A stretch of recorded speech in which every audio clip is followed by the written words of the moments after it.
It's Friday, so you probably don't know what that means. But what that does mean is that it's time to ignite Dynamite the day after Dynamite. Welcome to another edition of Day After Dynamite, the special Friday edition of Day After Dynamite. I'm Will Washington, and I'm not alone here. I'm also joined by the one, the only, Joel Pearl. I assume you're the only. Actually, funny story. I'm not the only one. The other one is a realtor from North Idaho. So if you're looking for a place to live in North Idaho, Joel Pearl is your guy. All right. Yeah, this is the same thing. Like, I know I'm not the only Will Washington. Are you kidding me? I've seen my name in like movie credits of like, I forgot what movie I was watching, but it was like second gaffer, Will Washington. I'm like, of course it is. Extremely common name, actually. So, but luckily I commandeered it in wrestling media. So suck on that, any other Will Washington who wants to get in on this. Welcome to the show, Joel. Thanks for having me. We've tried this before. Peek behind the curtain. Will and I have been on shows where I've been in the production side of things, and that's over on KYN. Mm-hmm. And I Know Your News, that's normally Jimmy's show, and I'm producing Jimmy's show. So whenever Jimmy's show is going on, I can't do Day After Dynamite. So as a result, never able to watch live or be a part of the show. So this was actually the best opportunity doing Day After Dynamite. So this is neat. This is good.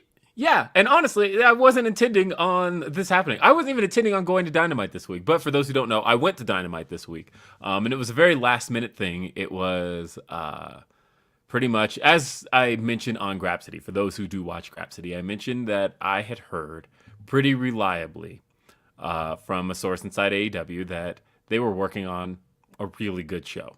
And so it was in the back of my mind of, should I go to this? Should I go? And then on Friday, it came out that it was Vikingo versus Kenny Omega. Kenny's return to singles action on AEW Dynamite in a building that Kenny is becoming fairly synonymous with. This was a building where Kenny Omega faced Pac in an Iron Man match. He also had his last singles match on Dynamite against Alan Angels in that building. And so him making his return to singles action was a cool thing and maybe something I wanted to see. And on top of that, so that was one detail there. In addition, I should say, not on top of, but in addition to that, I had my kids are on spring break. They're out of school right now, and they were looking for something to do. And one of the things they kept talking about was doing a road trip. And I wasn't sure what kind of road trip we were going to do. Should we go to Grand Canyon? Is it too cold for that? I don't know. We hadn't decided on what we were going to do for a road trip. And Billy had mentioned that, hey, Dynamite's in that same building we took that last road trip to. And so they kind of had this idea of, well, let's go to Dynamite. And I thought, well, I did hear it was going to be a good show. Would love to see Kenny and Vikingo. Okay, maybe. And then I hit up a friend at AEW who got us in, made that really easy, and was like, if you guys are coming, just let me know, and if you're in. And then in addition to that, they were doing the basketball thing the night before. So they had done AEW Slam Dunk, they announced on social media. It was a charity event, and the kids were like, can we go? And I went, okay, let's go. So we hopped in the car a day early. We drove, all of us. It was me, my wife came as well, and my kids. And we drove to Independence, Missouri. And wasn't that long of a trip. As a matter of fact, it was better than last time because my wife didn't come last time. And like road trips when it's just me being able to drive suck. Because like to have that ability to swap with somebody helps. Also, from my last road trip to Independence, Missouri, my cruise control went out. I forgot about that because I only need it on road trips. And I only remembered as we hit the road, and all of a sudden I'm like, why can't the cruise control doesn't work? And I never got that repaired. So whole trip, no cruise control. Tired foot as a result. But yeah, and the AEW basketball event was fun. There were a lot of games being played. They did a game of AEW Horse, and my son was selected to be a part of that.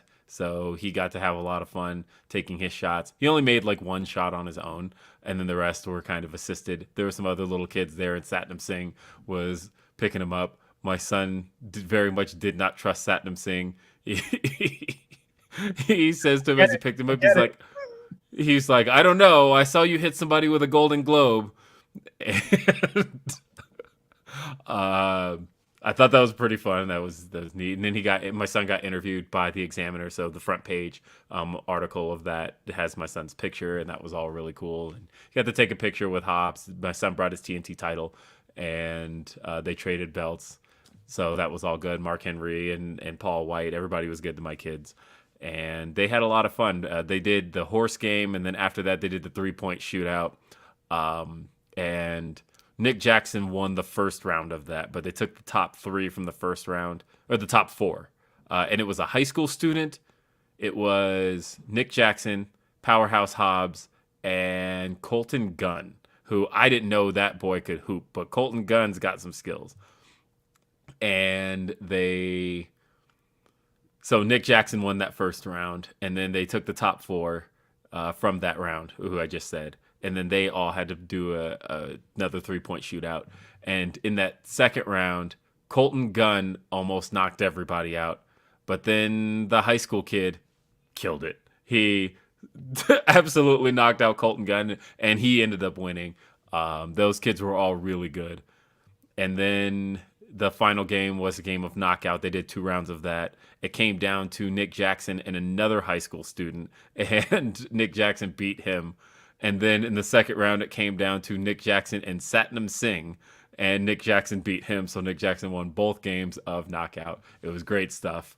It was really entertaining to watch. And then all the wrestlers stayed around and took pictures with fans. And it was great stuff. I think those events that AEW Together, I guess that's the name of it now, because it's not Community, but AEW Together puts on is always great stuff. So what you're telling me is that BTE is going to be absolutely insufferable with Nick Jackson just talking about dunking on high school kids for a full 30 minutes. Oh, I mean, Brandon Cutler was there. Brandon Cutler was filming everything. So this will all be on BTE, I'm certain, because people were asking me, well, where can I see this? Was this filmed? Only cameras I saw there were Brandon Cutler's, and he was filming the whole thing.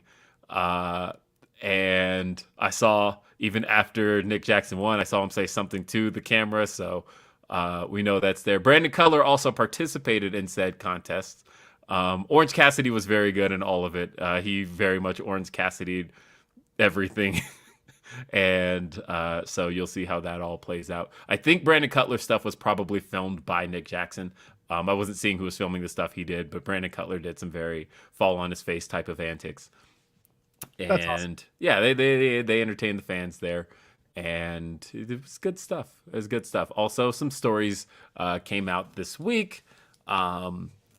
First one being that FightfulSelect.com reported, and I'll take a little credit for this one, that there's discussions.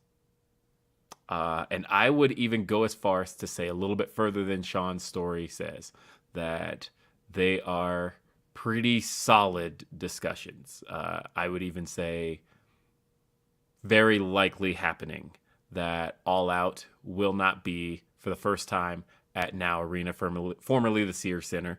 All Out has been there pretty much since All In. The only one that hasn't been there was 2020, and that was because that was a pandemic show. But every show since and before was at that arena. It will not be this year, I'm hearing, and that it is going to be at the United Center in Chicago, the house that Jordan built, the arena famously featuring the return of CM Punk for the first dance in 2021, and it was the home of Forbidden Door last year. And it is, I think, yes, I don't know why I even have to question that. It is the largest arena in America in terms of capacity, and it's a great venue. It's one of the best venues anybody can run. It's really expensive, because they have union workers, and you have to use their union workers. And so it makes it really expensive to run. WWE hasn't run it for TV in a really, really long time. They've only done it for house shows. But otherwise, it's AEW's kind of prized venue. It's one of the best venues you can possibly run in America. It looks amazing. And on the plus side, if you're running a venue with union staff, that means you're going to keep to that time. And they're not going to be doing a 5-hour show where I'm sitting there being like, all right, we're done. Let's go right to the press conference. And then we're waiting 20 minutes for the press conference. And I tap out and I'm like, nope, going to bed. We'll watch it in the morning. yes. Other than that, like the location is also a billion times better because y'all aren't leaving at 2 a.m. looking for an Uber that doesn't exist. So that's exciting to have it in the city of Chicago instead of outside by a certain margin, where if you don't have a car, you're kind of SOL at that point. Yeah. Have you done any of the trips to All Out? Not yet. I'd love to, but just the timing in the year. The one thing with AEW is like, I love that they do a bunch of long weekend shows, but long weekend shows are prohibitive to travel if you're on a budget, which 9 times out of 10 I am. So as much as I'd love to go, I'd rather go, say, to New York for Grand Slam on a random Wednesday, stay overnight, and then come back to Toronto because it's a hop, skip, and a jump. Chicago is a little bit more time consuming, and doing it over Labor Day weekend, not so, again, cost prohibitive. Yeah, and they're saying in the chat, I see Chi-Town Spur says United Center staff went on strike. I think they won, though. Yeah, I mean, that's the thing is there's a couple of arenas in America that are union staffed, and those are things you run into, whereas like a place like Allstate Arena is not. And so granted, while I'm one to say support union workers, on the other side of that, I do see the business side of it as, well, it's cheaper to run these other venues, so we're going to run those. And so it's really kind of a vanity thing. Like, you have to be able to be willing to eat a lot of the cost on running those venues. Especially because you can't just like bring in your own staff the way that other places are able to. And so, but yeah, that's a big deal, I think, because I think it makes All Out weekend better. I think that All Out is one of AEW's kind of tentpole shows. And I know a lot of people do think so, but it's not like Now Arena's like an old arena. It's not. It was built in 2006. It's actually newer than United Center. United Center was 94. Yeah. And then even because AEW also runs the Wintrust Arena in Chicago, and that one was built in 2017. So that's even newer than any of the others. But I know that ultimately United Center is bigger. It's more prolific. It is that venue. And the fact that, Now Arena's been, without Now Arena, there probably wouldn't be an AEW, considering that's where they ran All In, gave them 10,000 seats for Cody to be able to win that bet with Dave Meltzer. I get the loyalty to that venue, but I also recognize that in Chicago, it feels like they've outgrown it. And I think that they should be running a bigger venue there. Start scaling out, start showing that you're a growing company and that you can sell larger venues for your tentpole events. It's a good thing to have, 4 or 5 years down the road with AEW. Now, that said, I still believe that AEW shouldn't run bigger venues if they don't have to. Okay. And I say that because I look at how they do in, say, a place like Independence, Missouri, which lots of walk-ups on that show. I don't think WrestleTix has dropped the final number yet, but I sent Bill from WrestleTix a bunch of pictures and stuff because they did have a big walk-up. And I know last time I was at that venue, this felt really comparable. If there was less people than last time, it's minuscule. And so I said all that to say that, to me, when watching TV wrestling, I'm of the belief that 4,000 people in a 4,000 seat venue looks and sounds just as good, if not better, than, say, 5,000 people in a 20,000 seat venue. And I think if you can create the image of a show being sold out, if you can create the image of we are jam-packed, as many people as we can get in here, that looks better and sounds better than not filling up a major NBA arena or NHL arena.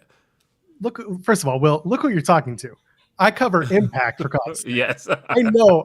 Believe me, I know. If you can fill 300 people in a 300 seat venue and make it look good, 100% do it. I said this on Twitter too. Like, you don't need to sell at a big venue. But I think my point was more that if you're showing that you can scale in a major market like Chicago, you do it. They're doing it in Toronto too with Forbidden Door, right? That is another big event that's coming to an arena that is much more scalable than the Coca-Cola Center.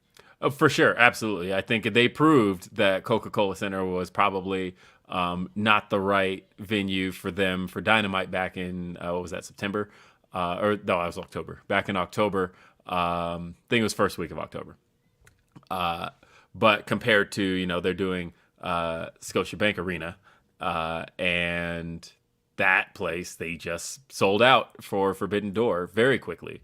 They sold it out in the pre-sale. And so, yeah, I think that it does come down to keeping an eye on what the market looks like. But I think for AEW, like I said, for Kansas City, I bet you it's fairly cheap running the Cable Dahmer Arena compared to the, the T-Mobile Center, which is the venue that literally WWE just ran this past Friday. Did great numbers, WWE did this past Friday.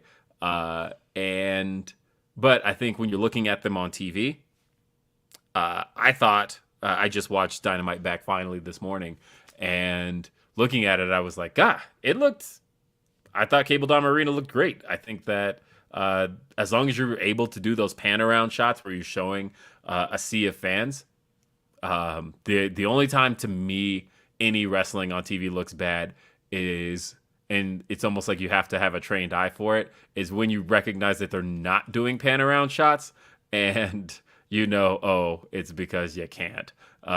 Because if you do that, you're going to show there's not people on this side. But as long as you're able to do that crane shot, I think everything looks good. I'm never one of those people to argue, well, they're doing this and this company's doing that. Like, it's always just a matter of, does it look good on TV? Then at that point, who cares?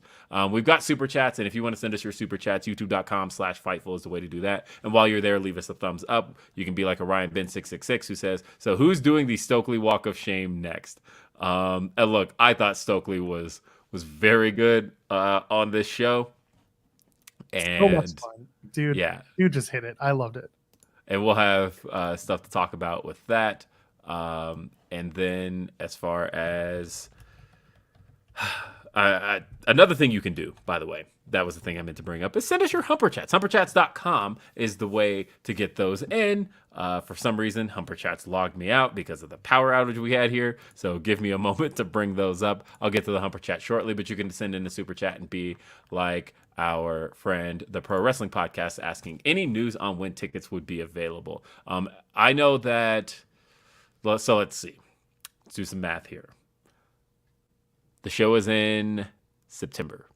And AEW typically likes to have about a 3-month lead time on big venues. So I would guess that early June is when those go on sale. Yeah, I could see them making the announcement at Forbidden Door and then starting, because you got to start that build.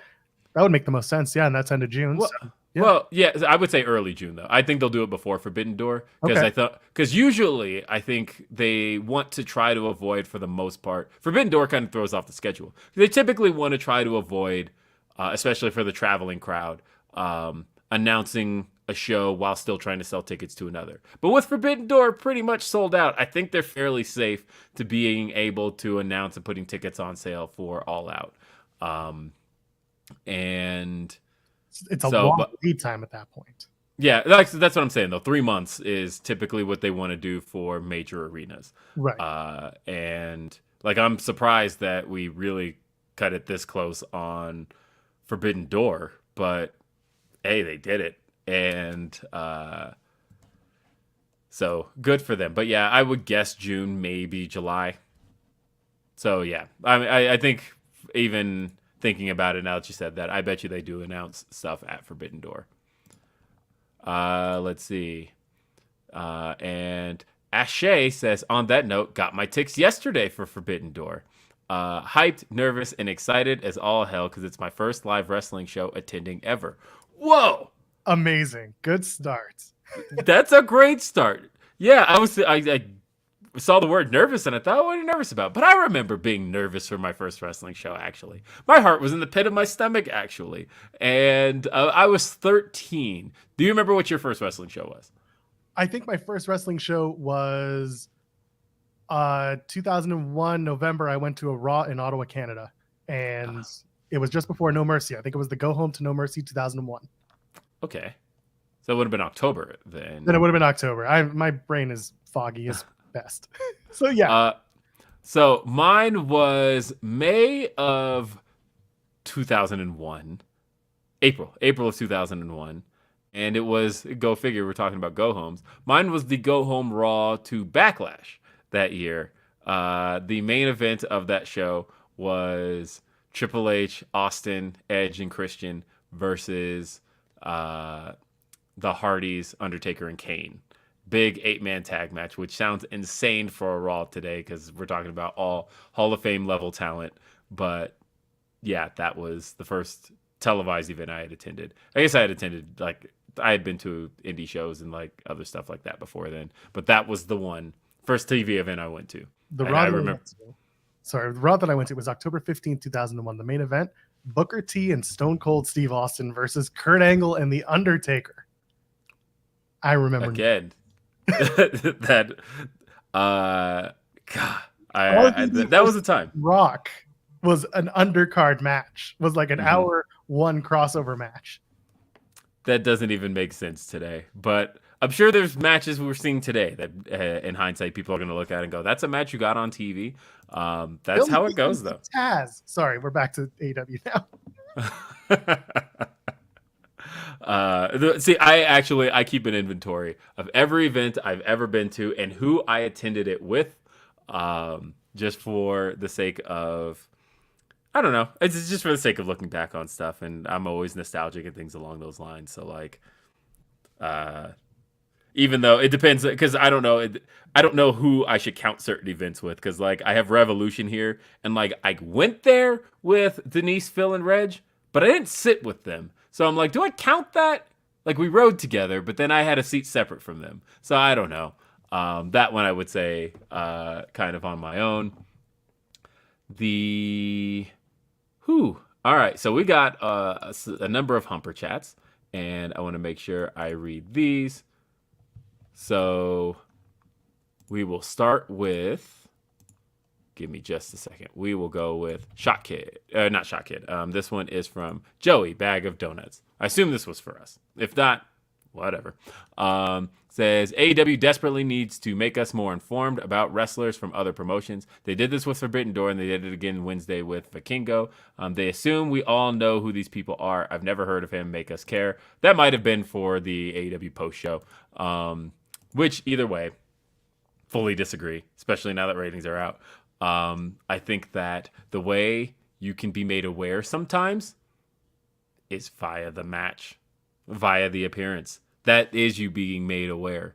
That was how I felt about this. My wife didn't know a single thing about Vikingo. I've never talked about Vikingo. So she didn't know anything, but she came away from that saying one of two things. One, that boy is handsome. And two, he was entertaining and I want to see more. And sometimes that is the way to introduce people. I feel like I've been introduced to a number of people that way in pro wrestling. So John Cena was introduced to me that way. Sorry, that was it. That's an extreme example, I know. But I feel like it's not necessarily a bad thing to introduce somebody via a match. So I'll start with this. I'm 99% sure, and if he's in the chat, just tell me. 99% sure Joey Bag of Donuts was being sarcastic. Okay, I hope so. That's typically what he does. That being said, like there's a really interesting conversation to be had about bringing in Vikingo. You didn't have the story, but then the entire match turned into the story, and they wrapped the beginning and the end of Dynamite around the story of Kenny, and Vikingo was like the extra added layer on top. That was okay to me. And yeah, you get introduced to different characters and different wrestlers based on what you see in front of you. Like it's not always that difficult. it's not always, if he was challenging for a major championship, let's say the AAA Mega Campeon Championship was on the line, then I'd probably want a little bit more info about Vikingo, who was the champion, for Christ's sake. This was a match that was supposed to happen once, didn't happen because of multiple reasons, and now it's happening. A dream match can be a dream match to be a dream match. Happens on the indies 100% of the time. Like, it's just so to do this match and then they made it make sense didn't really bug me at all. Yeah, and I thought that when you talk about the overarching story, and that's the thing I've wanted to see AEW do for ages, which is to thread a story throughout the show.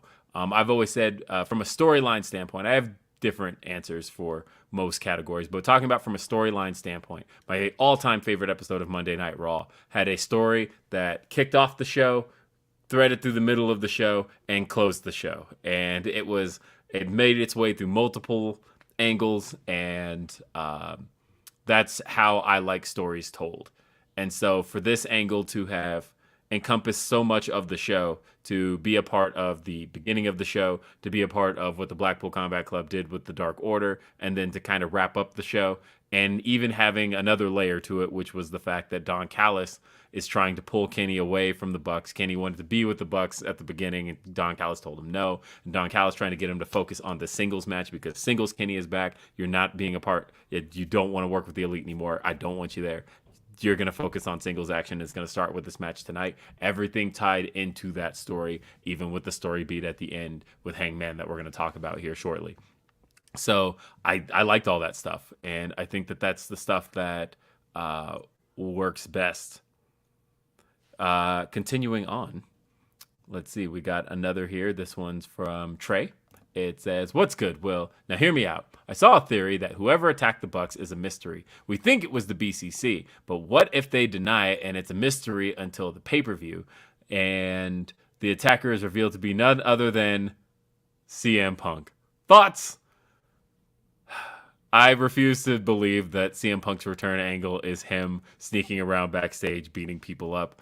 That is so out of character for Punk. I don't think that's what it is. I could see it maybe being like if they want to turn Takeshita or something along those lines, and everything with Don Callis recruiting him and using him to kind of break up the Elite there. That much I could see. But Will, they covered the truck. They covered Punk's face, so clearly he's sneaking around, covering his face up so that you wouldn't think it's CM Punk taking out these people. That's it, right? Yeah. I don't think so either. Yeah, I don't think so. That's not the way to bring him back. I'm more of the belief that the call was coming from inside the house, and Don Callis is maybe a little bit more involved with maybe the Blackpool Combat Club than we let on. But we'll see. We'll talk about that too. Yeah, there's a lot of things, but I do think that Don Callis is probably the catalyst here to a lot of this stuff that's happening. And we got another one from Coffee Black. It says, for Dad. It says, "Happy Friday. I thought a lot of the Vikingo discourse was silly. I feel like back in the day, people would just show up sometimes. Like Brock, didn't he just show up one day and murder a bunch of folks for his debut with no preamble? I mean, there's probably a million examples you could use. I think some of the more apt examples are some of the WCW debuts with the Cruiserweight division, things along those lines. But usually if you make that argument to somebody, they're going to get hung up on the words dream match. But obviously, I think the dream match stuff worked. I think that if you told people that it's important, they believe in some regard that it's important. I posted to Twitter the Google Trends for Vikingo and how much his searches skyrocketed. They had a big bounce on Friday when Tony announced the match, but then when he appeared on the show, it's a massive increase in searches for him. And I think that showed that I think the telling people that it is a dream match and giving them a little bit of the background as to why worked. And you know, I don't see any problem with promotion, like, at all. No, there is nothing wrong with it. And on top of all of that, okay, the Brock analogy is a little weird because while it's true, Brock was also being brought in as a full-time roster member. Vikingo is not. And on top of that, if you say dream match and you don't know one of the competitors, but you know the other one is Kenny Omega, and you're very well acquainted with him from his time, maybe in New Japan or maybe his time in AEW proper, if you're only watching AEW, you can probably just assume that if 50% of the match is a dream match, the other 50% is probably going to deliver in a way that is similar or better than the other guy on the screen. Like, it's easy to make that assumption in your brain, and I think more people can, stand to do that and not just make a somewhat bad faith argument that it's, I got to know all about this guy. No, you don't. You never did. You just wanted to, make a fuss out of nothing. Just let it happen. Just let the match happen. Let Mance Warner show up without a AEW package. He'll be fine. He'll win a match of Ric Flair's last match that nobody watched, and then he will go on and have a good match with Moxley on Rampage. You'll all be fine. And not just that, but like, honestly, maybe try just like accepting that this is how the show does things. That's because that's how I'm going to continue to keep telling people that you have to hold the shows. And I say this when I talk WWE content as well. But more than anything, you have to hold the show to account against itself. And that's always how I try to grade these things, is like when I'm talking about AEW content, I'm strictly talking about it against the best of AEW content. And when I'm talking about WWE content, and if I say anything negative about WWE sometimes, and people go, well, you like this from AEW, I'm like, I'm holding WWE against itself, against my favorite, what I view the best of WWE here. This is how I feel about it against itself. And same with AEW. This is how I feel about this content against the best AEW content. And that's it. That's always how I'll look at this stuff. And by the way, FightfulSelect.com, if you haven't seen, Punk story dropping, and you'll be getting some more details about things. But speaking of CM Punk, we got to talk about exactly what went down yesterday. And it started with Dave Meltzer tweeting, not tweeting, it was a post on the Wrestling Observer message boards on the F4W forums.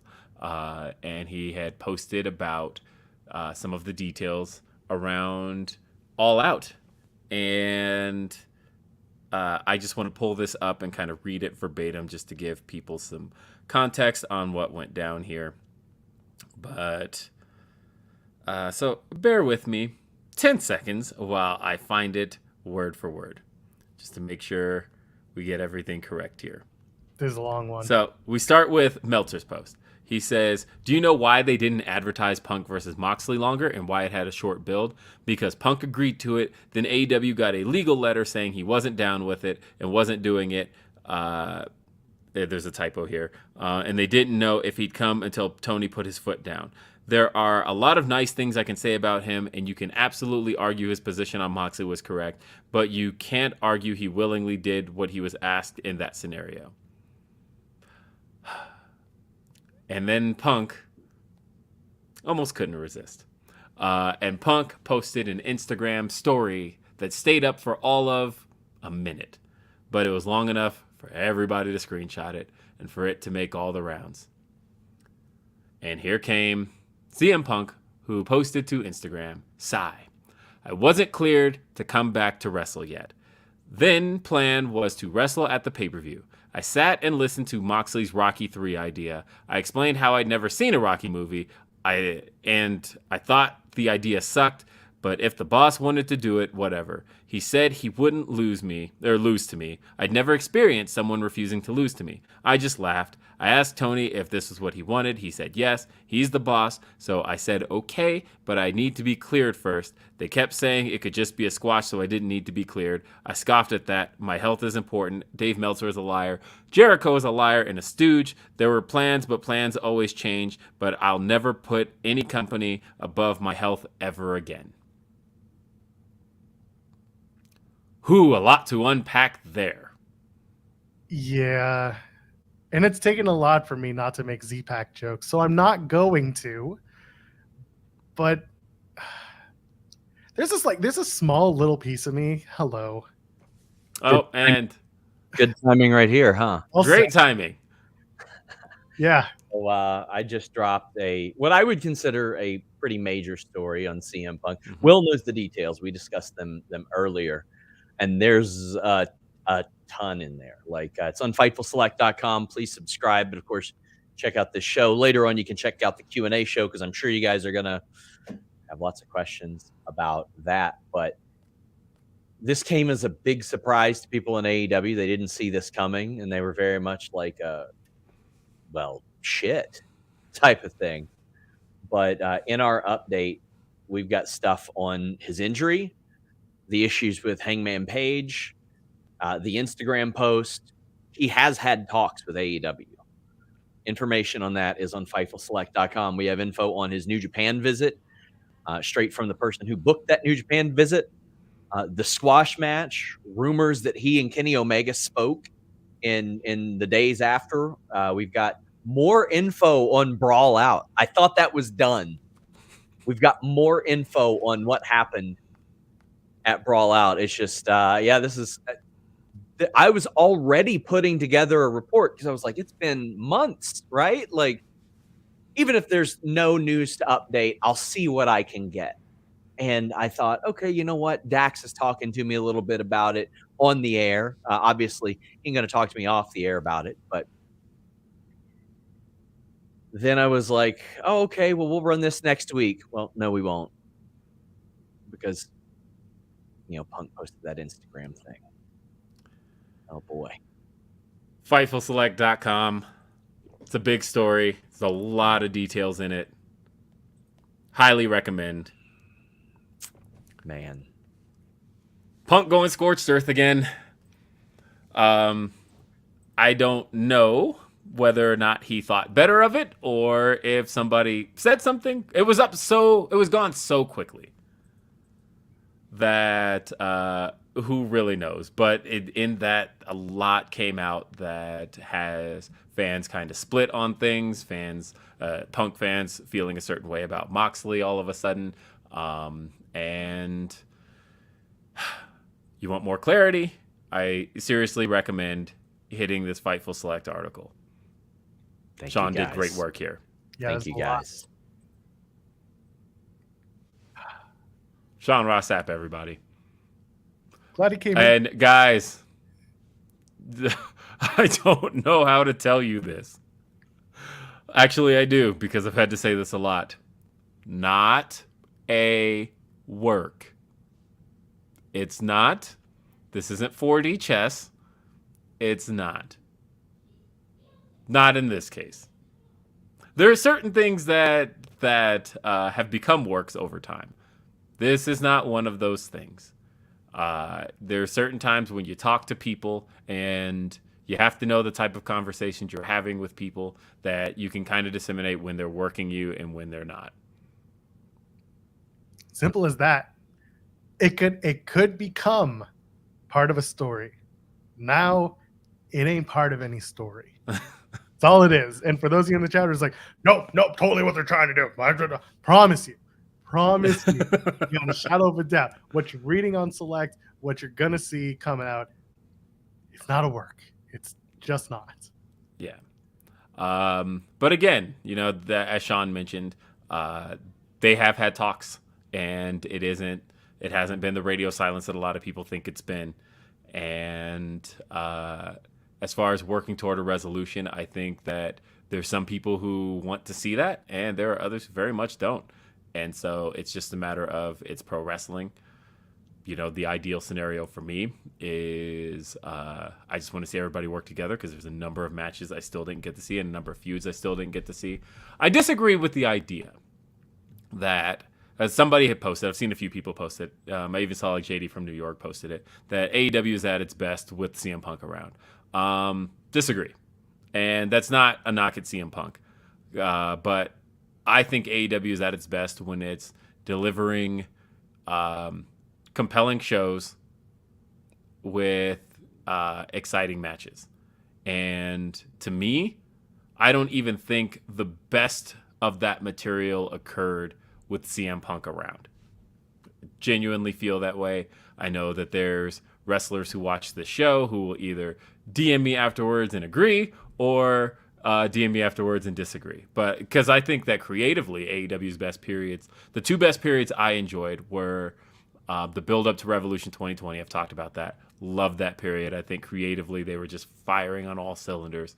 And I even think that that month before CM Punk, and I'm talking about, and I know some people say, well, it's because people were anticipating CM Punk, but like it didn't have anything to do with anything. I'm talking about all that build up with the Dark Order and the Elite and all of that stuff involving Hangman. Like that whole period was some excellent television.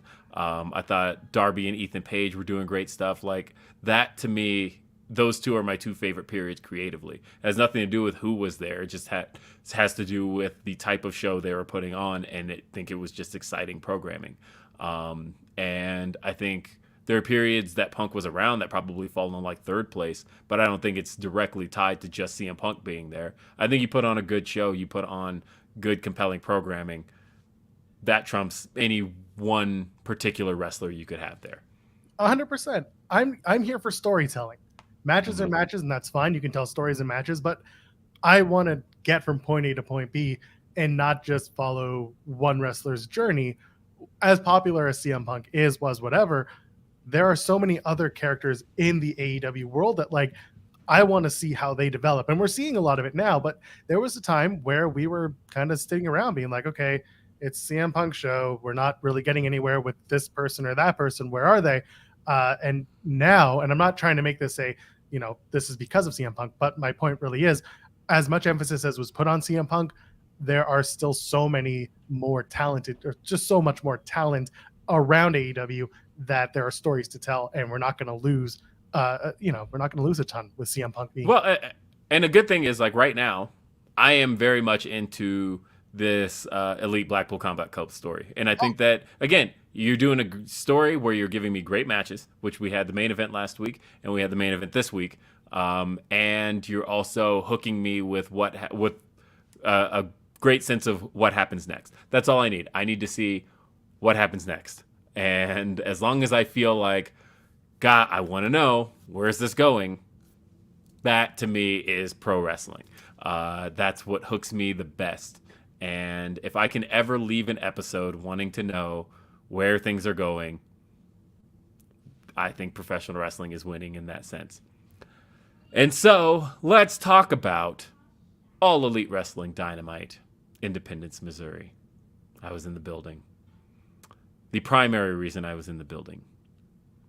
Yeah, Kenny versus Vikingo helped me make that decision to go. But the thing that made me go, yeah, we're taking that trip. I've said before, my favorite wrestler growing up was Sting. There's nobody cooler than Sting. Man called Sting, wore the face paint. And look, he was the reason I liked WCW more than WWF. I thought, I remember when I was a kid, I would watch WWF and go, Ultimate Warrior is a crappy version of Sting. That was my feeling on Warrior at the time, because I would go, no, this guy's got face paint and he's awesome. Ultimate Warrior. His song doesn't say he's a man called Warrior, but on the other side, I've got a man called Sting in his song.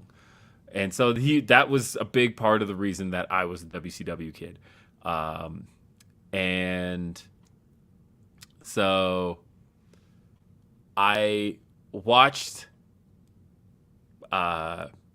pretty much saying all that to say that I never got to see Sting live. As I mentioned, first show, April of 2001.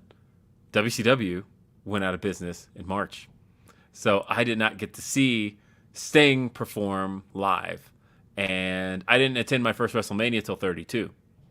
Sting wrestled WrestleMania 31. Never been to a TNA show. Didn't get to see Sting do any of that. And so the first time I ever saw Sting wrestle in person was Double or Nothing 2021. And the funny thing was, I thought I was seeing something insane when I watched that. That was the Sting and Darby versus Men of the Year match. And I remember thinking, what the hell am I seeing here? I can't believe I'm seeing Sting wrestle, and he's like having a full-on match here. This could never happen again. This could be a one-time thing. And somehow, some way, I've now seen Sting wrestle 6 more times since then. And I thought to myself, you know what? I don't know how many more times I'm going to get to see Sting, but if he's on the card, I'm going to try to. And so this one was all right, I'm making the trip, going down there. And that was the opening match, by the way. The show actually opened with, I think we were all anticipating some opening pyro, and we're thrown off by not getting that because all of a sudden we see an ambulance. And I thought it was funny because I saw that ambulance earlier in the day and I didn't know what it was there for. I thought it was just like oh wow, they really keep this stuff on staff, because I had to drop a wrestler off at the arena. And so when I pulled around to the back, I saw those loading docks and I saw the production trucks, all that stuff where they shot that. And I saw the ambulances and I didn't give it a second thought. I was just like, oh, well, they must be ready for somebody to get severely injured. And so I had here, by the way. What's up? William Uber Washington over here. This is a thing I sometimes have to do. Yeah, this is part of the gig now. Well, a big thing is when you know people who are wrestlers, and for the most part, like AEW, as talked about, they do a really good job when it comes to providing travel accommodations. They book hotels for the wrestlers, and they book a shuttle for the wrestlers. But sometimes wrestlers don't want a fucking shuttle. They just want to like get around on their own and get to the arena when they need to. And so, and because of that, sometimes it's like, hey, I could take an Uber, or I know somebody who's in town right now. Let me see if I can get a ride to the arena. And for whatever reason, sure, whatever, buy me Wendy's, and we can do that. So there you go. For anyone who's watching this right now and needs a lift, call up Will, get some Wendy's, and you're gonna go. Yeah, that's typically how that works. See you in Toronto, Will Washington. Did you at least have a wrestler-sized car this time? I did. I was not driving my Nissan Leaf trying to cart around wrestlers who are over 6'4". I had my Jeep this time. And so it was, even though the Nissan Leaf is economical and I get plenty of miles to the charge in that thing. But no, I had my Jeep. That said, yeah, but when I pulled around back, I did notice the ambulances, and I thought, that's interesting. I wonder what that's there for. And so the show opened with Matt Jackson being loaded into an ambulance, and then they cut to Nick Jackson also being loaded into an ambulance, and Hangman decides to go with them. And Kenny wants to go, but Don holds him back, and Don says, you've got a match to focus on tonight. And then we cut to the arena. Orange Cassidy's music hits. This is almost standard Dynamite opener, in that you can't have... It's been very rare. Last week he was in the middle of the show, but for the most part, for the last almost 2 months, the show opens, you're going to hear Jane. It's just something that we associate. It's like I've almost mentally associated it with this set because so many of the shows since they've had this new stage have opened with Orange Cassidy's music. But his music hits.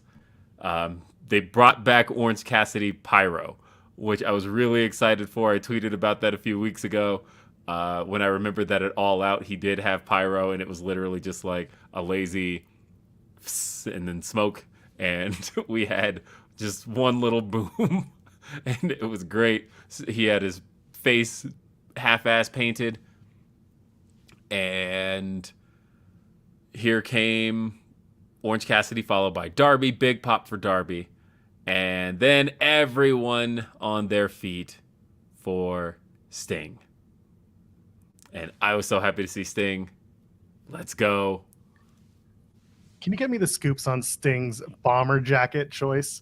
He ditched the long coat, the long trench is gone, and he's wearing the Sting bomber jacket. What was up with that? I didn't hate it, but it's like this is a different Sting, and he's wearing the long pants instead of the actual like the singlet trunk with the t-shirt? Like, what's going on? What the Stingo life crisis? What are we doing? No, I know what the singlet thing's about, or not wearing the singlet anymore is about.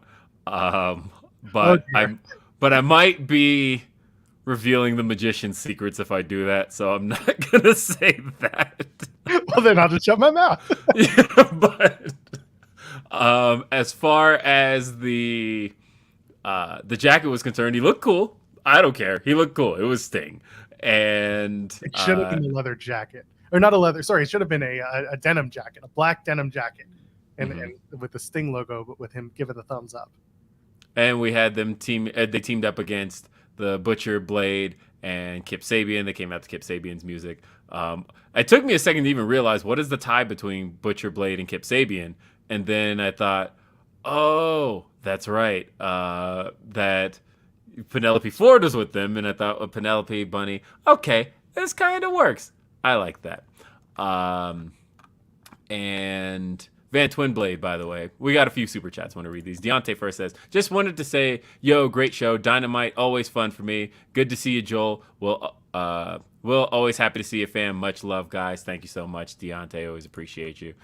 We also got another here. This one is from Van Twinblade. It says, I don't know if I told y'all, but Homicide is going to beat the brakes off Mike Outlaw Sunday while Wasteland War Party disrespects Shaza from bell to bell. Of course, talking about Glory Pro. Check out Glory Pro on Fight TV Plus. Shout out Homicide. Had a great match against Channing Decker in Toronto at Greektown Wrestling. Also available on Fight Plus. Go check that out.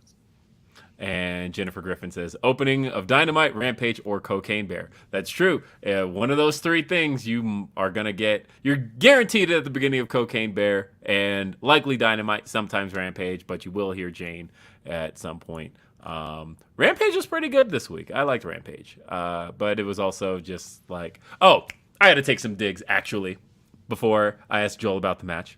Let's go. So, big topic of discussion recently has been AEW merchandise. People have been ragging on AEW's merchandising, and I'm going to do the same. I had it confirmed to me, and I don't know how this happened, but guys, do better. I had it confirmed to me that for this event, they only had 24 acclaimed foam hands brought to the venue. Are you kidding me? Acclaimed wrestled the main event of Rampage against the Kingdom. They were easily one of the most popular acts. And you only brought 24 foam hands to this venue. And the show went off with them. Everybody loves the Acclaimed. They did the I think they called it Kansas Scissor. I think that was the one, which I thought, okay, maybe. Come on, it's funny. It's hanging fruit. Come on, it's good. But like they could have done Scissor Zuri. They could. Like it doesn't work. Kansas Scissor is hilarious. Yeah. So either way, they did Kansas Scissor. But they Scissor. No, it doesn't work. Scissor pendants. No, come on. Either way, they went off with. They got this in the crowd home. They did all of the stuff. They brought Tony Khan out, and he scissored with them, and they also brought Top Flight out, and they did this like big group scissor. And so I'm saying all that to say that for them to be as popular of an act on the show as they were, and they barely had any of the foam hands. I would have bought a couple for my kids because they would have loved to have had those. But 24 for an event that has sold 4,000 tickets. I would love to know what the thought process was.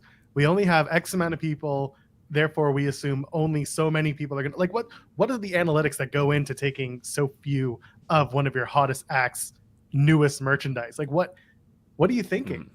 And the weird thing was that there were a lot of MJF shirts for a guy who wasn't at the show. That one doesn't bug me as much because like again, like I'll go across the aisle, we'll talk WWE where like they'll do the 316 shirts, which it's not exactly the same, but the point is if you got a popular act, you could still kind of get the merch out there and get it sold. It's like, I understand it, but there should be more, period, and a sentence.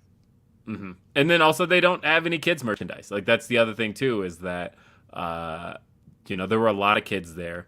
A lot of kids who had their faces painted like Darby, a lot of Orange Cassidy kids, a lot of kids there, and you can't buy them anything. Like I saw that they put up on the screen, they announced they have like an AEW kids section of for Shop AEW, and you can buy kid size shirts. But just thinking about how like at the arena, that's the place you really want to have that stuff, and they didn't have it. Totally. So that's my knock there. But either way, what did you think of this opener, Joel? Match was fun. All I could think of when I started watching the match was like, we're going potentially back to Orange Cassidy and Kip Sabian only because they're in this tag match together, and the story of Darby potentially doing a 4 Pillars match at Double or Nothing is in the air. The match itself was really good. I mean, I can't really tell you it was my favorite match of the night, but overall, it's nice to see Butcher and Blade get a bit of a shine there. It's nice to see Penelope Ford whenever I get to see her, because I think she's wonderful and deserves to be spotlit a little bit more, especially in the women's division. But overall, it was. I don't necessarily love Sting no selling for Blade or for Butcher, but I kind of get it. But I just wish once in a while he would, give a little bit to the younger guys. But other than that, match is fine. Inoffensive is probably the way I would put it. It's a means to start thinking about what's next for Darby Allin and his ascent to the Double or Nothing main event, assuming that's where we're going. Yeah, I don't know when we're going to get there, but it sounds like they're going to take their time to do it because they played the video package afterward, which we did see in the arena. There's a lot of stuff we didn't see in the arena, and like when I watched Dynamite, I literally just saw for the first time today. But we did see this video package in the arena. The audio worked in the arena, and I now know that it didn't work on TV for the first couple seconds. So that was, but it is pretty much just building up the 4 Pillars thing. We then had, and also I heard that Excalibur noted on TV that he got a text from Brandon Cutler that accused the Blackpool Combat Club. So at least they're planting that on TV that they believe it was the Blackpool Combat Club. But I honestly believe that that may be a way of saying it wasn't. I don't know. Trying to get people thinking along those lines. We have the tag titles on the line. And G-Bro says, shout out Joel Pearl, whose interviews I enjoy. Okay, real quick. Masha Slamovich on Sunday on youtube.com/Fightful. First interview with Masha since she won the GCW World Heavyweight Championship. Speedball Mike Bailey. We talk about his upcoming matches at the Collective because he's got a wild few days. One day, really. He's got Tanahashi, Iri, and Kota Ibushi, and then he's also got Vikingo coming up. Wild bunch of matches, so we talked to him about that. Who else is on there? Effie, we spoke for a little bit. He's great. And then I got Matt Cardona to, spoiler alert, tear a new one to Sean Ross Sapp. So that's coming. Plus a whole bunch more. Go check it out on youtube.com/Fightful. And got to talk about the red, white, and blue ropes. So that was the first thing I noticed as soon as I got in the building for Elevation. And it's like, whoa, what's happening here? Why are there red, white, and blue ropes? And then I looked around the ring apron and realized why it was. And I thought, oh, this is actually Dynamite's color scheme. Like you can see in the graphics, they have the red bars, they have the blue bars, they have the white bars. And the ropes now match that. But you know what's interesting is somebody pointed out on Twitter last week, because I was complimenting AEW's lighting, and I said, I really love how they light the fans, how they don't put kind of the color diffusers over the fans, that you really just get to see the fans lit. And I said, it reminds me a lot of 90s wrestling. And then they brought back red, white, and blue ropes. And I will tell you that there are times I got flashbacks just looking at the visual of these brightly lit fans with red, white, and blue ropes over them. It looks like 90s WWF. It's not so bad. Actually, shout out to, who was it? It was Excalibur on Fight TV during the commercial break, shouting out all the countries and then saying, oh, in France, we colored the ring ropes red, white, and blue for you. Oh, that's so great. It was very cute. And it's fine. It is very 90s WWF, rah USA. I don't know if they'll stick around. I hear you. It's like the color scheme for Dynamite, but like Black ring ropes they work just as well, and they don't necessarily take away from the rest of the aesthetic either. So Yeah. I'm kind of on the fence about it. But we had tag titles on the line. The Guns defending their titles against Top Flight. And this was fine. This was fairly unremarkable. I was kind of surprised. I thought the crowd would be more into Top Flight, and I didn't feel like they were as much as I would have liked. I thought that they were more into chanting ass boys at the Guns. And speaking of which, at the basketball event, nobody got more heat than the Guns. They were like pretty much every time Colton Gunn hit a shot, people booed. And there were other heels there, but the only heels that people truly hated in that basketball gym were the Guns. I get it. But yeah, so they got a whole lot of ass boys chants. There weren't a lot of Top Flight chants. I was just, kind of surprised by that. And but then the Kingdom made their run in on Top Flight, attacked them. Feels like they're really starting to bring the Kingdom into AEW television. That is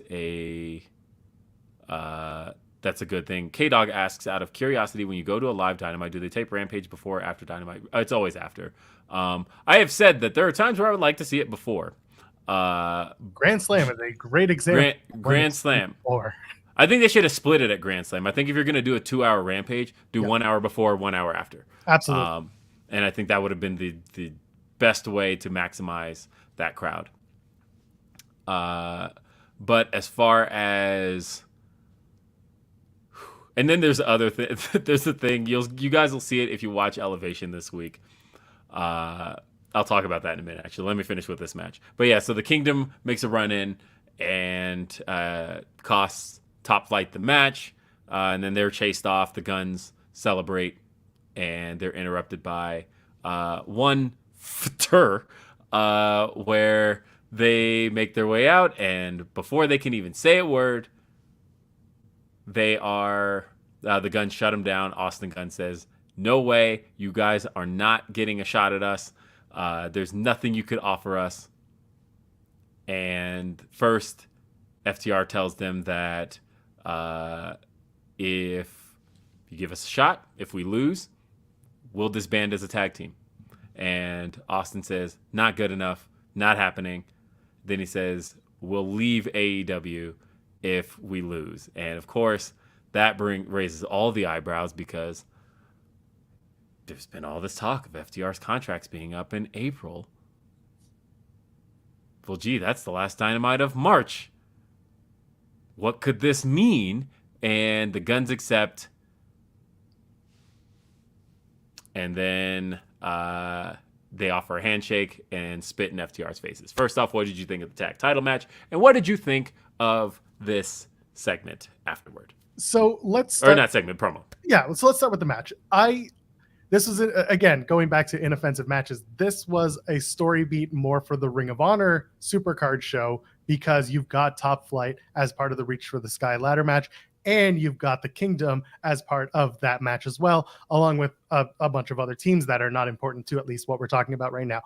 And it's a little weird because, Tony was saying we're kind of done with the cross promotion, but if it's going to be like this, I'm okay with this amount of cross promotion between Ring of Honor and AEW coming up to a major Ring of Honor event. So I didn't mind that. The FTR said, and again, the bigger conversation was what we saw next, which was FTR. So they come out and they've got a good pop. And I think it's masterful that they're doing this match, like you said, on the last Dynamite of their potential contract. And it really does raise the question. What happens next? Are they back? Are they staying? Are they going? And let's say they do lose, and let's say they actually re-signed. That's another story you can tell. That's another thread you can pull at. Or they win, and then everyone's like, well, now what? So there are different ways you can go with it. The segment itself was fun. I like that Colton and Austin Gunn are such smarmy dicks that they're like, nothing is good enough. And then the only thing that's good enough is for the ultimate sacrifice for FTR is to leave something that they presumably love, and that is tag team wrestling in AEW. That was really good to me. I really like that. So I'm interested in the match next week. I'm interested, like many people are, as to what happens with FTR moving forward and the match itself. So all in all, the entirety from the match to the segment afterwards, the promo, it worked for me. Yes. And I see people asking in the chat if it actually is next week because Excalibur didn't have it in his rundown. They only announced one match technically for next week, but I think on Rampage tomorrow, they'll have a lot more and kind of everything else announced because I know of some promos and stuff that were shot backstage and things along those lines. They then, let's see, I know there was another super chat I wanted to read. Yes, this one here is from G-Bro. It says, how do we get to Austin shadowing The Miz? $signs. Well, the next thing that we saw was actually, it was a backstage promo. We did not get this in the arena, but it was Jade Cargill. I feel like it would have helped to have this in the arena. I think it would have given context to people in the match we saw on Rampage because I had no idea that there was a cease and desist over Taya using Jade's finisher. Didn't know that because I never saw this promo. And now contextually, it makes sense for the match that Taya ended up having on Rampage.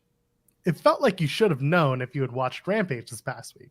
But I get it at the same time. I did watch Rampage this past week, but like I didn't know about the cease and desist order. That was really it. Right. But to me, it was like if you watched and you saw Smart Mark Sterling with Jade at the top of the ramp during Taya's match, they were taking notes and you were kind of like, all right, you kind of know the road to Valhalla looks like Jaded, looks like the Glam Slam. So you know it's all going to come together.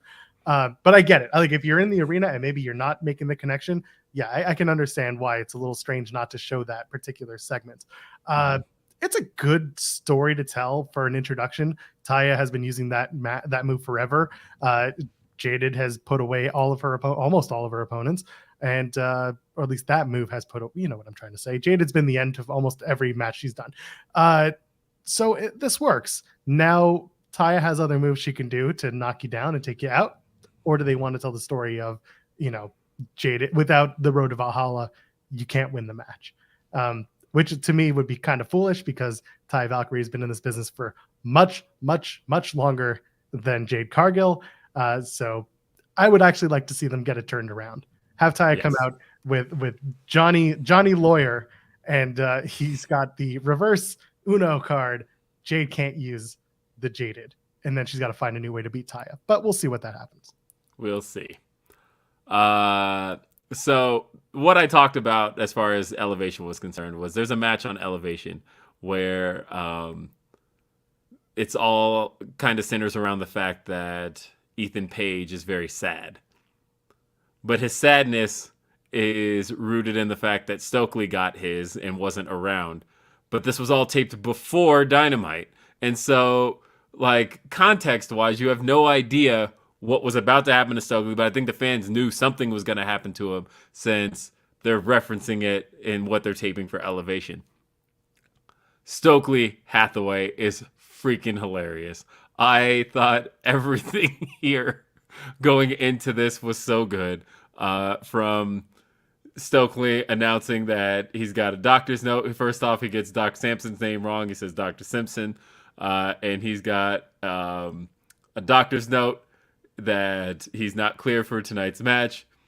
And and he says, and on top of that, tonight I'm announcing my retirement. Special thanks to all my fans, all 12 of y'all. And then he hands the doctor's note to Justin Roberts to make the announcement official. And Justin Roberts hands it, takes a look at it, and it just says he's sick. He hands it to Bryce Rensburg, and he says, with all due respect, this is a receipt for Wingstop. As good a chain for your doctoral needs as any. Yes. And then Bryce rips it up, and Stokely gets the hell beat out of him for 5 minutes. No disqualification. Hook slaughters him. What did you think? Okay, I really like the way this went. I do. This worked for the timing that they gave it. It worked for the story that they told. But how badly did I want for this no DQ match to end with the Firm taking out Hook, systematically just beating the shit out of him, and then Stokely getting the pin, getting the first win on Hook? Because undefeated gimmicks only go so far. But imagine Stokely Hathaway spending weeks telling you, I beat Hook by myself. I did it with, I did it all by myself. No one helped me. My boys had me, but I could do it all, but just being an obnoxious dick. And then Hook having to, not just claw his way back into it, but also find a new route. Yeah, I think we could have gotten a lot of funny stuff out of him. I saw the clip because we couldn't hear that in the arena, but when he says I ain't a killer, but don't push me, that's Tupac. Like, that shit was great. Stokely is genuinely one of the funniest men, I think, in pro wrestling. He's got great comedic timing. He's got great comedic ideas, and his stuff just works. I think he's very, very good and very funny. And, but yeah, we got that. It was what it was. And I see in the chat, Firm was banned from ringside. It's a no disqualification match. It doesn't matter.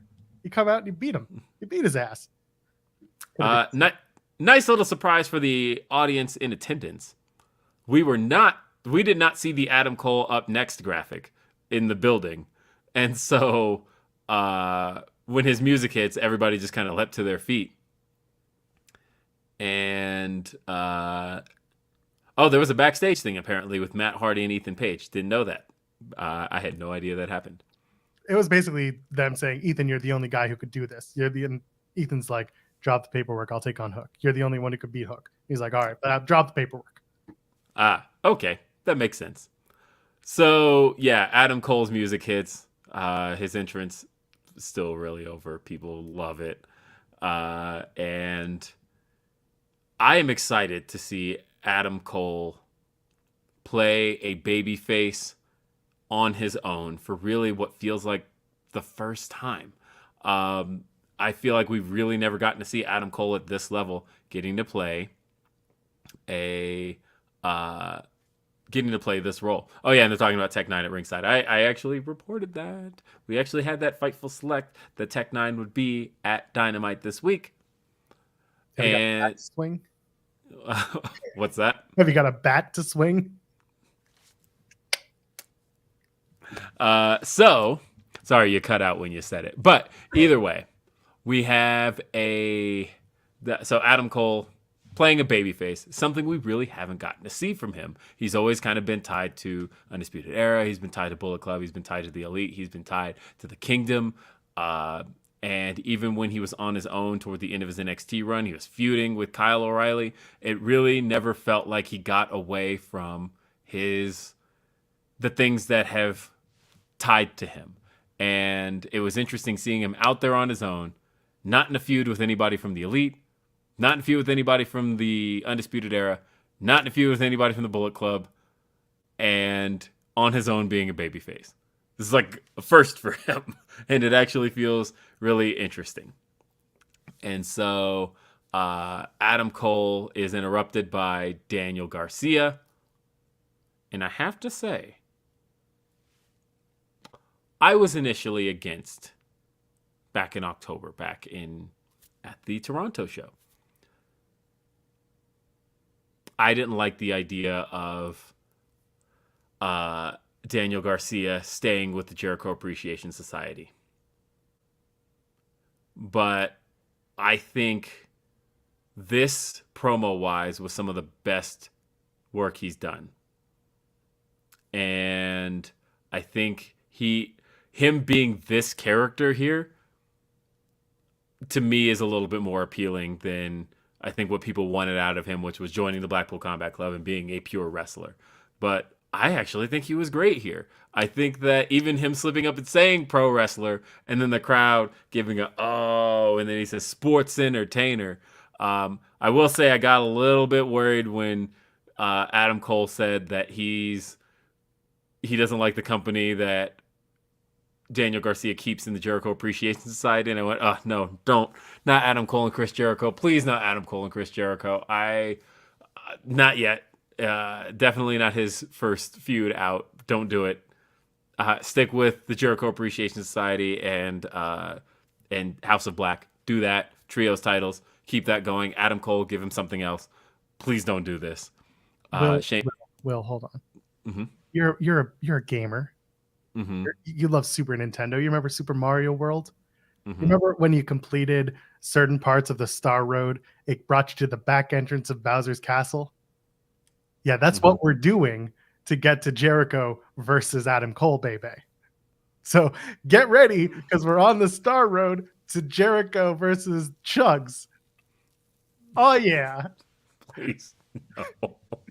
Like, I want to see what Adam Cole does, and I feel like there's a lot of options for him where we can go with another Chris from Canada. That's right. Christian would be a great option for him, I think. I think that'd be a great feud. I think that's where I would start with Adam Cole. Please don't do Chris Jericho. Please don't do Jericho Appreciation Society stuff. No, let's do it. This is the best Adam Cole, because if you watch Chug streams, like, you're getting that version of Adam Cole, but just with a little more oomph to him. Yes. I was such a big fan of him using, and I know someone mentioned in a super chat, using the when they ring the bell, that's what makes me special line. That was from NXT with Killer Cross. Adam Cole hit Danny with the Killer Cross line. And Shane Munster says Daniel Jodeci Garcia. Yes, I know. Like, I'm loving this side of Daniel Garcia. I think this was the first time, like, I truly felt him as a promo. I felt like he can stick with this and probably work out pretty well. Bugaboo Jones says Garcia has legit beef. They both had serious injuries, but Cole has money and could afford to not work. Can't wait for this match. Glad Cole's back. And yeah, so I see people saying that hoping Christian returns to WWE. I don't see that happening right now. I know people think that was a write-off for him with the Jungle Boy stuff, but literally he is all over the posters and promotional stuff for AEW going to Canada. So I imagine they at least expect him to still be there in June and July. It's just a matter of what they do with him. And I would like to see Christian feud with Adam Cole. They actually had a really great match already. They had a match last year with babyface Christian versus heel Adam Cole, but switch it up. Yeah, try something. That's what I'd like to see. Yeah, why not? I'm all for it. Next, we had Stu Grayson versus Jon Moxley. Jon Moxley still gets a big pop in his entrance. People still love the entrance, but he very much has a tone as he walks through the crowd now of like a "don't touch me, keep away from me" fans as I walk through you. But he's out there with the Blackpool Combat Club to take on the newly re-signed, the first ever All Elite again, Stu Grayson. Man, I love Stu. Yes. Stu's from my hometown of Ottawa, Ontario, Canada. Him and Uno, for that matter, kayfabe. But, this match, it was such a great opportunity for Stu Grayson to go against Jon Moxley, not just coming back to AEW, but also just to show that, like, Stu had a lot of potential throughout his AEW run the first time around. And if they're smart, this is the opportunity to do a renewed Dark Order and also a renewed Stu Grayson and potentially a renewed Stu and Uno, if that's the way that the chips kind of fall. Match was great. It was straight up wrestling, and that's fine with me. They needed that. And before we get into all the other stuff, shout out Stu Grayson tonight at C4 in Ottawa, who's going to face off against Brian Keith. That's going to be a good match to watch. Brian Keith. So great. I'm excited for that match. We have Super Chat. Van Twin Blade says, did you know you can watch all of the collective on Fight Plus for less than a number 7 from McDonald's? What is number 7 at McDonald's? I'm Canadian. I assume it's different from whatever it is in the US. So someone's going to have to look this up now. It's probably going to be like a I don't know, quarter pounder with cheese. Quarter pounder with cheese. Called a Royale with cheese. Yes. Let's see. Damn it. I want to know what the number 7 is. I know you probably weren't referring to anything specific when you sent that, but I want to know. Now we're stuck on this train. McDonald's value menu number 7. Somebody in the chat, let me know.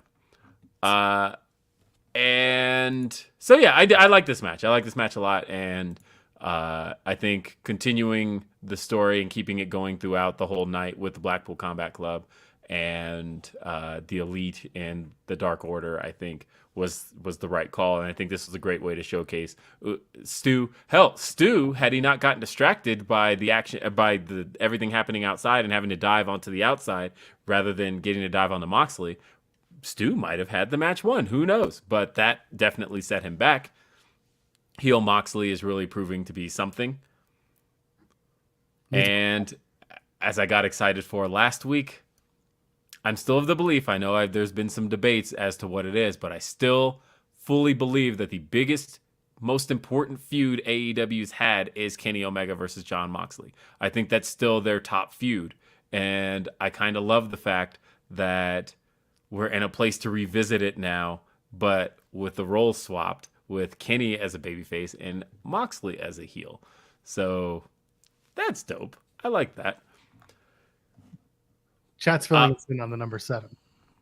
Yes. Oh, what is it? What is it? Two burgers. Two Yeah. cheeseburgers. Okay. I can live with that. There we go. Here's another super chat, by the way. This one is from, actually, it's a Humper chat. Pardon me. I want to make sure I acknowledge how people spent their money. But Pablo says, I almost blew off my own birthday plans to take a last-minute trip to Dynamite. Going to Double or Nothing, though. Hope we get Sting there. Great Dynamite. Love the funny Justin Roberts bits, but I missed the full Battle Cry intro. The One-Winged Angel screams. I mean, so I recognize it's probably too long of an intro for TV. They've only ran it on TV one time, and that was at Grand Slam, Kenny versus Bryan. But for the most part, the full Battle Cry intro only ever ran at pay-per-views and on Dark. I know that Kenny's last pay-per-view entrance was All Out, and they didn't do the full intro. But the last one, I don't know. It's really only ever been a pay-per-view thing. I hope they do it at pay-per-views, but I recognize that it's hard to do that full intro and the Justin Roberts intro. It's one or the other. And I think that's why we haven't seen it, because as soon as he says Kenny Omega, it just needs to kick straight into the music. And also, like, the Justin Roberts bit is so over. People just love to scream North Carolina and, like, whatever. It just works. It was the weird thing is, like, that was an intro that started at Daly's place, right? Yep. And then when they went back on the road, they stopped doing it. They didn't do it on the road. They would just do the North Carolina bit. But as far as, like, reading off the list of accomplishments, that didn't happen while they were on the road until Kenny returned from injury literally last year. But it's a great bit. And I appreciate Justin Roberts' delivery and all of it. But before we got to that, we had a little bit more on the show before we get to the main event. But we had there was the QTV stuff. We did see that on TV or in the arena. We also saw the Ricky Starks promo on Juice Robinson. I think people were under the impression that we were going to get a match because people like popped when he said that he wants Juice Robinson on Rampage.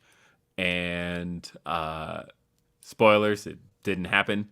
Juice Robinson literally says in a promo that he's not wrestling in Missouri, and that includes next week in St. Louis, but that he will wrestle Ricky Starks in New York City. And I went, AEW is not going to New York City anytime soon, unless that's what you're counting Long Island, which I know they're on Long Island in, I want to say April 9th, but that's not New York City, really. Would you count that as New York City? I don't know. Yes and no. To like the average viewer, yes. But like if you're a New Yorker, no, you're on Long Island. It's different. You got to take the 7 train. There you go. Yeah. You got to take the 7. But yeah, April 5th, I just went on the AEW website. And that's 2 weeks from now. So April 5th. That's right. Yeah, okay. I could see them doing it there, but I mean, I think that the Starks and Juice stuff is going to play big into Forbidden Door. because Juice has a friend who's currently leading a certain club of his own in which Juice is also a member. So Action Andretti and Ricky Starks versus the Finn Juice connection might be a fun little match to have at Forbidden. Oh, I'd like to see it. But then we got Sky Blue versus Tony Storm. Mhm.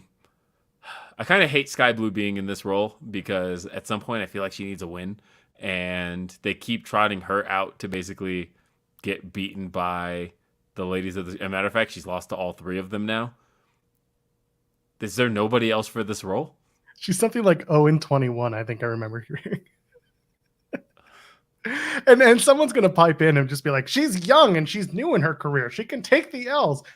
Yeah, but also it's once in a while you got to give someone a television win to make them seem more credible down the line, no matter what their age is. So yeah, it's a little strange. She almost got with that one not crucifix pin, but that one bend over pin. She almost got it, but other than that, Tony Storm is just there to win the match. Yep. Keep the other story going. Yep, because out come Willow Nightingale and Riho, who bring out Riho has a pipe, and they run them off. And right before the main event, Stu Grayson being checked on by medics gets jumped by the Blackpool Combat Club. And then we get to our main event of the evening. I was excited to see or to hear Battle Cry again. Are you kidding me? This is top 3 themes in wrestling today, easily. Yeah, it's memorable. There's no other way to put it. It's so good. It's so good. I was excited. I mean, and finally we got to see Kenny have his own graphics. Like, I love the Elite's entrance. I love Carry On. It works as a wrestling intro, but as far as just Kenny on his own, the way he's gotten his physique together, the way I feel like his hair is like probably the best it's ever looked as a wrestler. I think something is really just working for Kenny right now to where he looks like a top guy again. And like to the point of where I've been playing through my head, how the hell do we get to Kenny versus MJF? Because like that, he hasn't had a title match since. They did remind us that Kenny is undefeated in singles matches on Dynamite. Holy hell, hadn't even thought about that. Yeah, that's wild to think about. That's wild to think about. He was also, as Justin Roberts noted, 2-0 in Independence, Missouri. He's also wrestled in North Carolina, which the crowd loves that bit. Is great.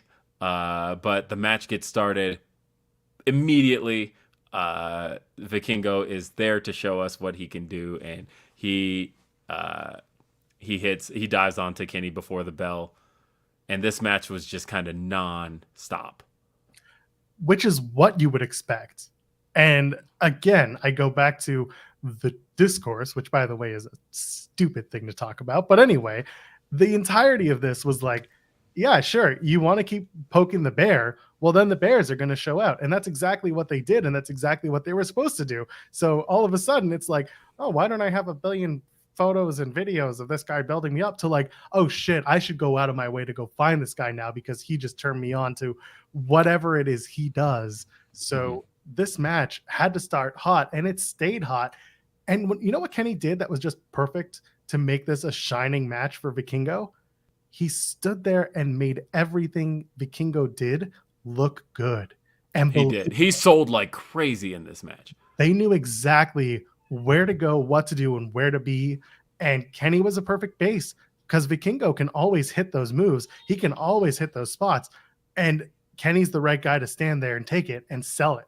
So for that, yeah, this was a dream match because these two guys have the chemistry, they have the background, and they had everything that they needed to make this a memorable match. So yeah, it was great. I enjoyed it. I put all the shit aside for a good, 20 minutes so that I could watch these two men have a really solid lucha style match on the main event of Dynamite, which you don't see very often. I was impressed. This had the crowd through every single beat. Just being there live. It's one of those matches where I've said this before, but it's one of those matches where my face was hurting by the end of it because I was all smiles the entire time, and just everything was getting a solid reaction. Everything looked good. Kenny, of course, was bumping his ass off for Vikingo, taking certain times he landed on his head that I thought, oh, God, what are you doing, Kenny? Like, we just lost you to injury. Let's stop this. But everything looked great. The 630 to the outside was just magnificent. Onto the table on the outside. I know we were all wondering why that table was there. Well, we learned why.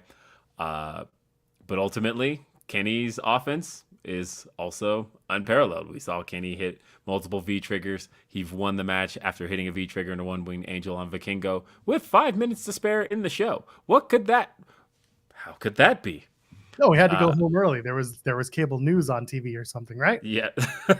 We're not. But yeah, Kenny wins, as Broadway Joe says. Such a sham. A week we saw a 5-star classic. All the attention goes to CM Clown, and now Miro is chiming in. Great show for AEW. Unfortunate after story. I mean, that happens all the time, where there's a great show, but there's always like some little thing that ends up taking away from it. And in this case, I thought this was a good episode with a great threading story. And of course, within minutes, there's something that changed it all. And I want to take this one here from Anthony Scatz, who says that, and shout out Anthony Scatz. Anthony Scatz, one of my longest time friends, known this guy 22 years, hosted on RBR with him for a long time. And he was actually the first person I ever asked to do a podcast with me. True story. And he's been on here on Day After Dynamite. Anyway, he says, not sure if my super chat worked, but Sky Blue is booked like she's a women's Takeshita, except the fans don't see her at that talent level, nor is it getting her more over in losing. At least Takeshita had a win against Brian Cage on TV. In this case, she doesn't even have that. So I would like to see her get a win at some point. This is the weird thing. Let's say hypothetically, and I have a completely different theory about the women's blood and guts potential match that could happen. If they don't do the other idea that I've had that I'm not going to bring up right now, Sky Blue winning that match for the team would skyrocket her in a certain way. And I wouldn't be against that. But that being said, I have a different theory that I've posited on other shows that I won't bog everyone down with for the sake of time. I think it'll go that way instead. After the match was over, Kenny is about to be interviewed by Tony Schiavone, and in comes the Blackpool Combat Club. They jump Kenny Omega. And again, I'm just excited at the prospect of, all right, let's revisit Kenny and Moxley.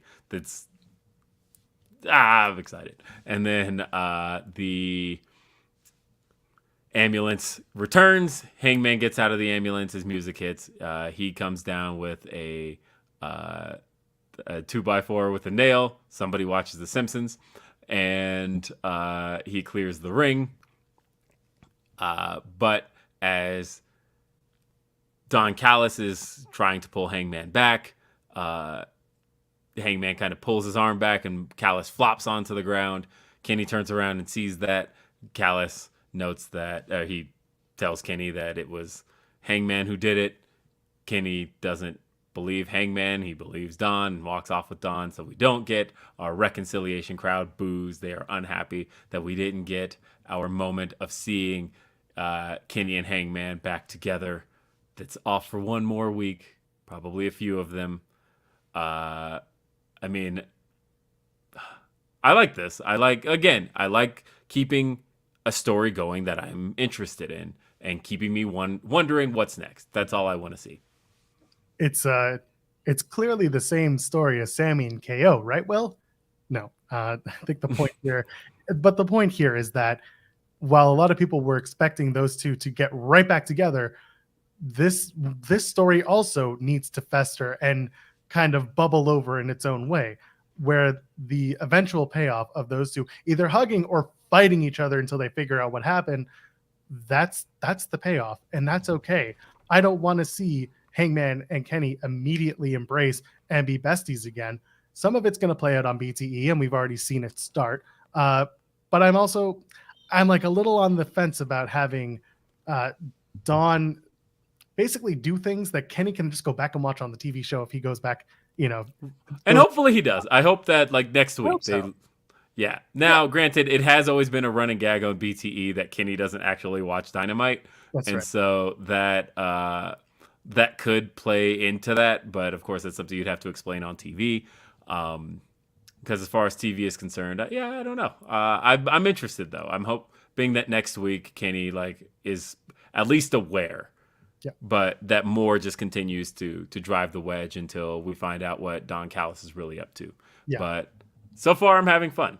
Yeah, and overall, this show was really good. Like you said at the top of the show, it was really good at keeping a strand and a theme together and keeping you invested for the entirety from beginning to the end of the show.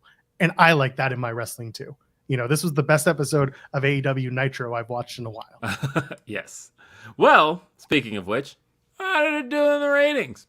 And so being ratings time here on Day After Dynamite, it did a 954 and 954,000, and that was good for a 0.33 rating in 18 to 49. That's a 22% increase over last week in 18 to 49, and a 12% increase in total viewership.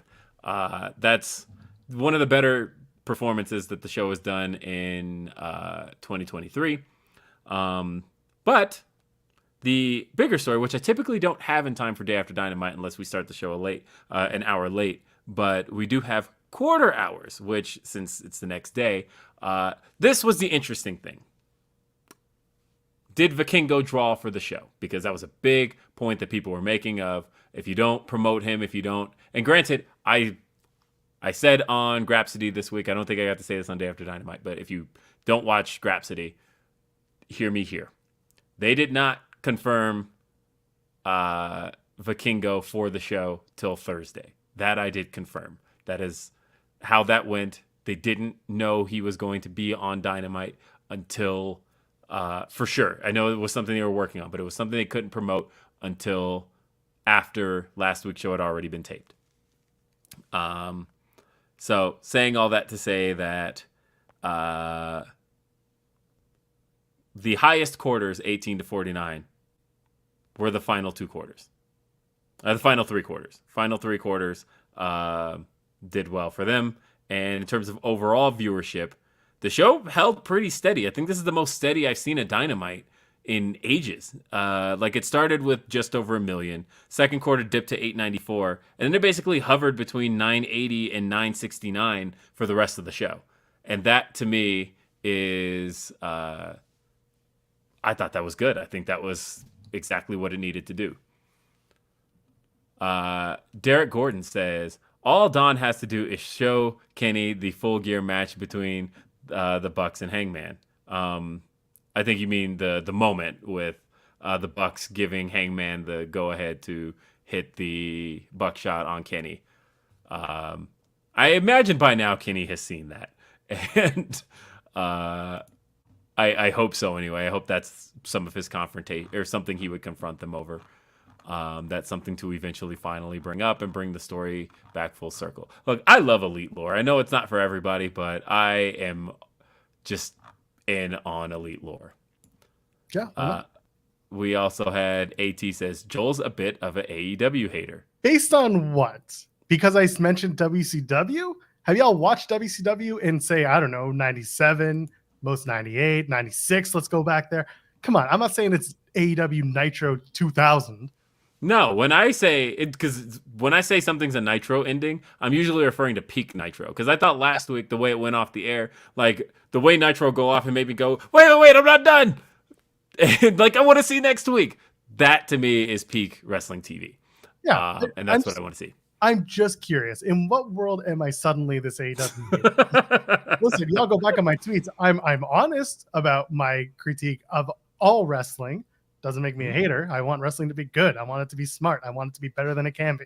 So whatever. If that's your opinion. I always believe everybody should be just completely honest with their views of professional wrestling. The only thing I don't like seeing people do is being a, one of my trademark phrases here, but a parade rainer, where if all of your views exist simply to antagonize people who like certain things, that sucks. If you simply don't like it, though, you're well within reason to not like things. But if it's just don't be one of those guys, and this is to everybody out there, don't be one of those guys whose entire MO is people like this. Well, I'm going to tell them what's wrong with it. Because, again, you're just a dick. And We got plenty of those in wrestling. Yes. Plenty of those. But anyway, folks, Joel, make some plugs as we close out this show. Yeah, I'm back here tonight on youtube.com/Fightful if you're watching live, and if you catch it later. Myself and Cresta Star are reviewing Impact Sacrifice, a show that just got really interesting because in the last 12 hours, we discovered that Knockouts champion Mickie James is off the show. We don't know what her status is right now.